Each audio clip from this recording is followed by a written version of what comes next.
తెలంగాణ సమాజాన్ని బాకీల పాలు చేసి బాకీ కార్డాన్ని కాకుల్లా ముత్తుకుంటున్న బీఆర్ఎస్ నాయకులారా, ఈ బాకీలకు మూలమైన మీ బాస్ కేసీఆర్ కాకాను బయటికి రమ్మనండి. ఫస్ట్ 8 లక్షల కోట్ల రూపాయల బాకీలు చేసి మీ సొంతానికి లక్షల కోట్లు దోచుకుని అలా కాకిలా అరిస్తే కూడా బాకీలంటే ఎవరు పట్టించుకోరు.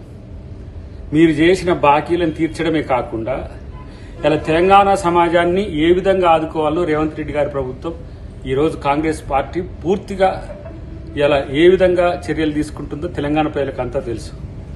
జూబ్లీహిల్స్ ఎన్నికలు రాగానే మీకు అన్ని బాకీలు గుర్తొచ్చినాయి, కాకుల్లా కొట్లాడడం గుర్తొచ్చింది, లేదంటే నిరుద్యోగులు గుర్తొచ్చింది, ఇప్పుడు నేల గుర్తొస్తుంది, ప్రజలు గుర్తొస్తుంది.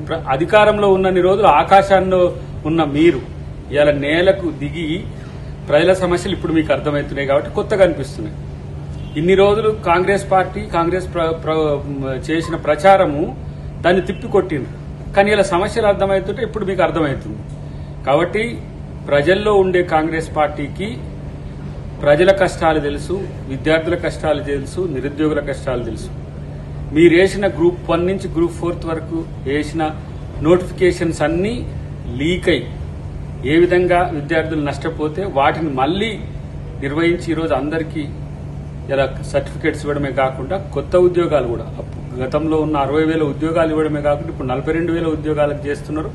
అన్నిటికంటే ముఖ్యంగా 6 గ్యారెంటీల్లో 2-3 అంశాలు పూర్తి కావాల్సిన అవసరం ఉంది. వాటిని కూడా కంప్లీట్ చేస్తాం. జూబ్లీహిల్స్ ఎన్నిక కొరకో లేకపోతే రాజకీయ ప్రయోజనం కొరకో రాజకీయ ఉనికి కొరకో కేసీఆర్ని అప్పుడప్పుడు లేచి మాట్లాడకని చెప్పండి. ప్రజల్లోకి రమ్మనండి. ప్రతిపక్ష నాయకునిగా ప్రజల సమస్యలు తెలుసుకోమనండి. కాబట్టి ఏదో ఇన్ఫార్మల్ చెప్పిన ఇన్ఫర్మేషన్తోని కాంగ్రెస్ పార్టీ వైఫల్యాలను మనం ఎండగట్టాలి, కాంగ్రెస్ పార్టీని మనం నిలదీయాలి. మరి నిన్ను నిలదీయడానికి కూడా నువ్వు లేవు కదా. నువ్వు చేసిన విధ్వంసం వల్లనే, మీరు చేసిన నాశనం వల్లనే తెలంగాణ ఈ స్థితికి వచ్చింది. వాటిని సరిదిద్దే పనులు ఇలా రేవంత్ రెడ్డి గారు సీరియస్ గా సక్సెస్ అవుతున్నారు. అదే మీకు ఇలా తలకాయ నొప్పి. 2 సంవత్సరాల్లో ఇంత నష్టంలో ఉన్న తెలంగాణ ఆర్థిక విధానాన్ని పూర్తిగా ఇలా పాజిటివ్ వైపు తీసుకురావడమే కాకుండా తెలంగాణను పురోగమించేలా చేస్తుంటే వాళ్ళకు ఇది అసలే వశపడట్లేదు. కాబట్టి ఇలా హరీష్ రావు మాట్లాడినా, కేటీఆర్ మాట్లాడినా ఇవన్నీ కూడా రాజకీయాల కోసమే అని తెలుసుకుంటే మంచిది. తెలంగాణ ప్రజలు మిమ్మల్ని నమ్మరనే విషయాన్ని మీరు తెలుసుకుంటే ఇంకా మంచిది.